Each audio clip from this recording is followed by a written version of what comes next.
Queridos irmãos, queridas irmãs, estamos lendo alguns versículos do capítulo 5 do Evangelho de São Mateus.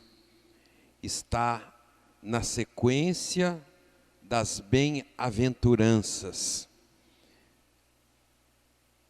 Eu gostaria de sugerir que durante essa semana lessem o capítulo 5, 6 e 7 do Evangelho de São Mateus.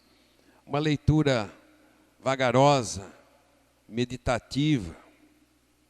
Esses 3 capítulos, eles formam, por assim dizer, a estrutura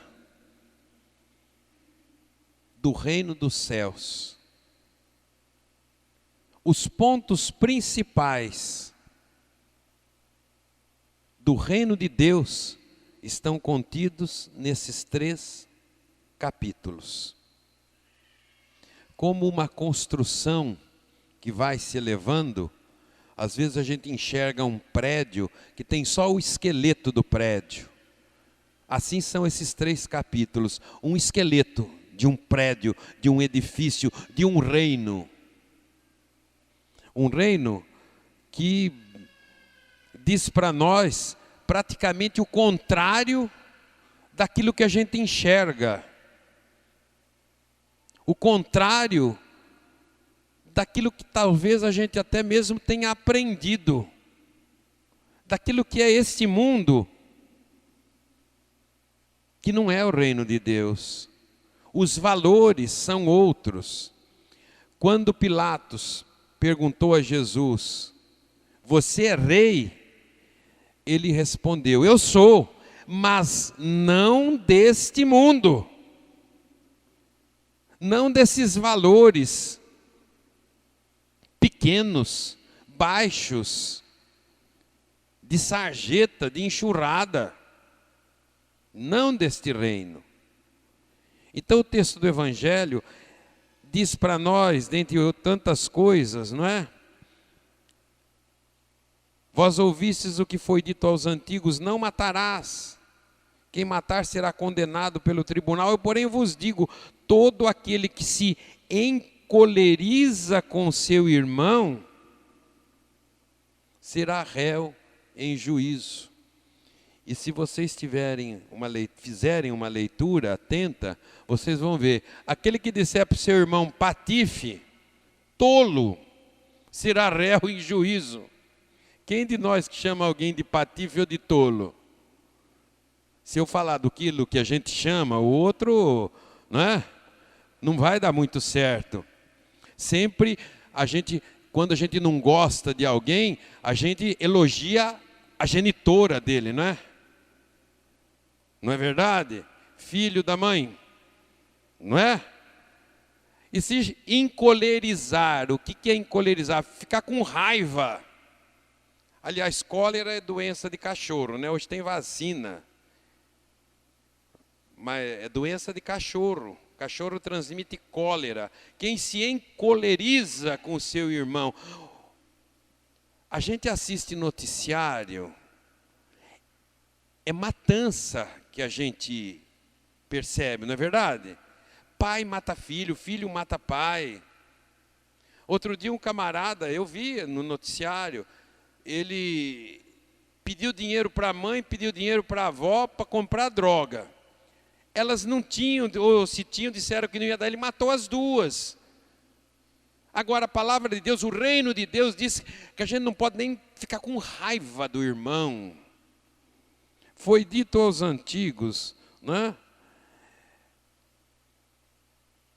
não cometerás adultério. Eu, porém, vos digo: todo aquele que olhar para uma mulher com desejo de possuí-la, já cometeu adultério no seu coração. Mas também vamos fazer um apelo para as mulheres, né? Não estou dizendo para as senhoras que estão aqui, mas anda com umas roupinhas um pouquinho mais, né? Senão não vão ter que furar os olhos. Tenha dó.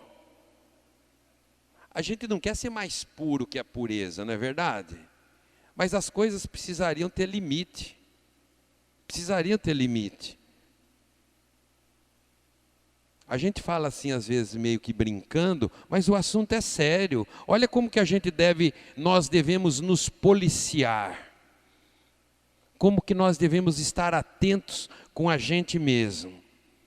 O reino de Deus, ele não permite que a gente seja de qualquer jeito. Não permite que a gente seja de qualquer jeito. Olha, primeira leitura está escrito assim, o livro do Eclesiástico: não mandou a ninguém agir como o ímpio, a ninguém deu licença de pecar. Diante de Deus ninguém tem direito de fazer coisa errada. Deus não nos dá essa licença, mas a primeira leitura de hoje está dizendo que Deus colocou para a gente escolher a água e o fogo. Eu preciso ter cabeça boa, cabeça feita. Ele colocou o fogo e a água para o que quiseres, tu pode estender a mão.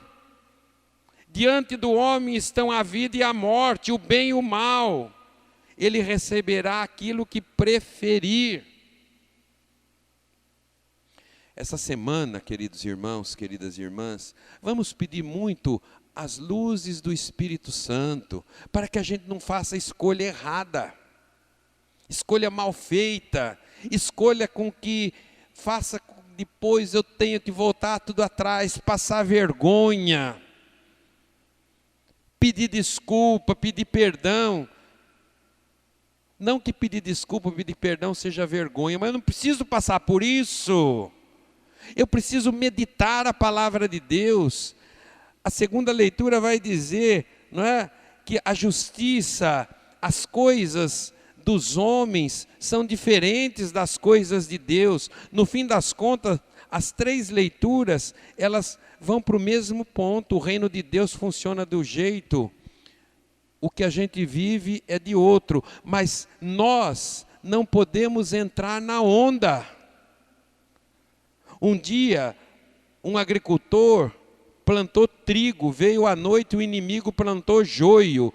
Quando começaram a crescer, os empregados disseram: o senhor quer que a gente arranque o joio, o que não presta? Ele falou: não, eles são muito parecidos.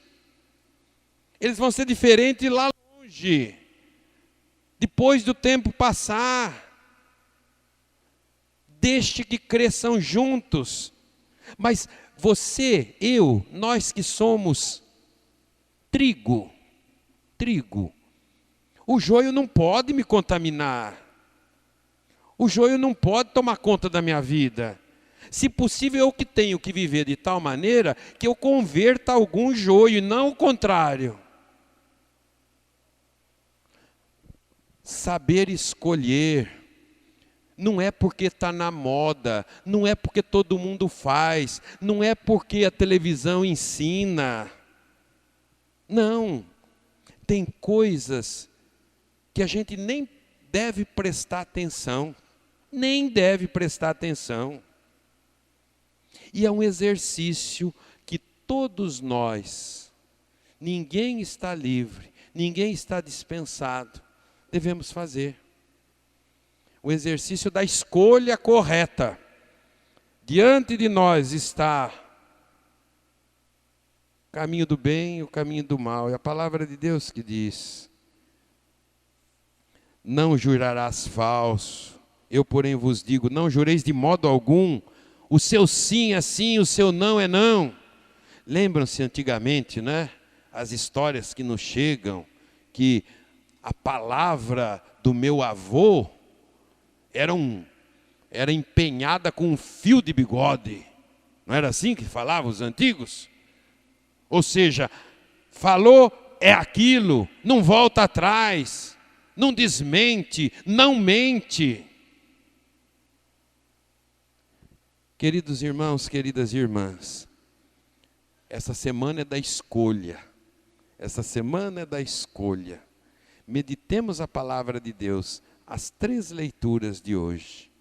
Meditemos na nossa vida e vamos lembrar, o reino de Deus é de um jeito, onde a gente vive e convive é de outro, mas todos nós somos chamados a desde já vivermos os critérios do reino de Deus e mais do que isso, sermos construtores deste reino.